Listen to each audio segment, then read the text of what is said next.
ideias erradas e confusão na recusa de vacinas para a Covid-19.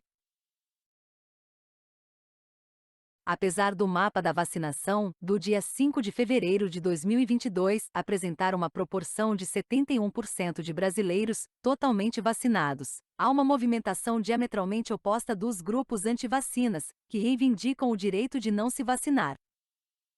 Por mais assustador que pareça, uma ideia legislativa intitulada A Não Obrigatoriedade em Tomar esse Experimento chamado Vacina contra a Covid, conta com mais de 34 mil apoios no E-Cidadania, portal criado pelo Senado Federal com o intuito de estimular a participação dos cidadãos nas atividades legislativas. A autora da petição escreve: dará liberdade para o cidadão poder escolher o que entra em seu corpo. Não é justo ser obrigada a tomar algo que não confio e ser obrigada a isso para viajar, frequentar meu trabalho, escola, universidade, restaurantes, lugares públicos em geral. Quero que a Constituição seja cumprida.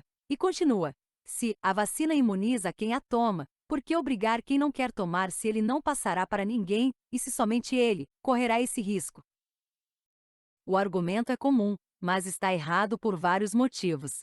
O primeiro é que existem pessoas que não podem se vacinar e dependem da cobertura vacinal da população para se protegerem. Outro que a vacinação não elimina o risco de contaminação, doença grave e morte, embora o reduza significativamente. Portanto, a presença de não vacinados em grande número é, sim, um risco para membros da maioria vacinada.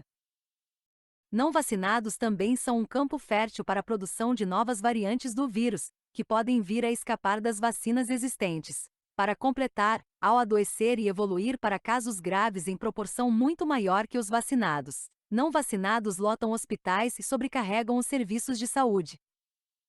Infelizmente, essa não é a única súplica esdrúxula sobre vacinas apresentada ao Senado. Há outros autores que acreditam que seus direitos estão sendo suprimidos, caso da ideia legislativa, proibição a escolas de exigirem de crianças comprovante de vacina Covid-19. Nesta, pede-se que escolas públicas e privadas sejam proibidas de requerer o comprovante de vacina, sob pena de perda do alvará de funcionamento e responsabilização penal dos gestores.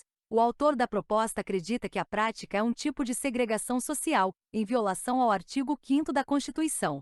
O proponente acredita que a vacina expõe crianças que são mais frágeis e estão em desenvolvimento a sérios riscos com uma injeção estranha. O texto que tenta embasar a ideia fala de mortes em massa causadas pela vacina, mortes que só existem na cabeça do autor. No Brasil, onde morreram mais de 640 mil pessoas por Covid-19, o número de mortes que tem alguma probabilidade de estarem relacionadas a alguma das vacinas contra o coronavírus era, em novembro do ano passado, 11. Segundo pesquisa realizada pela Câmara dos Deputados e pelo Senado, 2019, publicado na Agência Brasil, o WhatsApp foi considerado a principal fonte de informações da população brasileira, com 79% dos entrevistados dizendo sempre receber notícias pela rede social. Este dado é particularmente preocupante, visto que o mesmo portal publicou uma pesquisa desenvolvida pela Fiocruz, 2020, que constatou que 73,7% das informações e notícias falsas sobre o coronavírus circularam pelo aplicativo. Vale destacar que a veiculação de informações falsas é uma forma da ignorância estratégica, termo cunhado pela socióloga Lindsay Mccogy, que o define como habilidade de explorar o desconhecimento para ganhar mais poder. No caso do discurso anti-vacinas, desacreditar a eficácia da vacinação ao mesmo tempo em que insufla o medo com relação a possíveis eventos adversos. Vide nota técnica do Ministério da Saúde, que apresentava uma tabela que, numa inversão completa da realidade, defendia a eficácia da hidroxicloroquina enquanto indicava a falta de estudos sobre vacinas. E a tal liberdade que tanto comentam.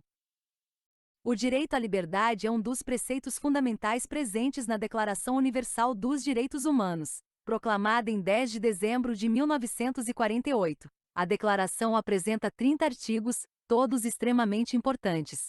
Contudo, aqueles que tratam das liberdades individuais são distorcidos para servir de base para a narrativa antivacina. Caso do artigo 3, todo ser humano tem direito à vida, à liberdade e à segurança pessoal, e do artigo 19, todo ser humano tem direito à liberdade de opinião e expressão. Esse direito inclui a liberdade de, sem interferência, ter opiniões e de procurar, receber e transmitir informações e ideias por quaisquer meios e independentemente de fronteiras. Nossa Constituição também dispõe de artigos que tratam da liberdade, caso do artigo 5º. Todos são iguais perante a lei, sem distinção de qualquer natureza, garantindo-se aos brasileiros e aos estrangeiros residentes no país a inviolabilidade do direito à vida, à liberdade, à igualdade, à segurança e à propriedade, nos termos seguintes. Contudo, vale reforçar que nem todos os direitos são absolutos. Minha liberdade de estender meu punho fechado termina na ponta do nariz da pessoa ao lado. No contexto atual, reivindicar a liberdade de não vacinar-se é como reivindicar a liberdade de dirigir depois de tomar umas 2 pingas.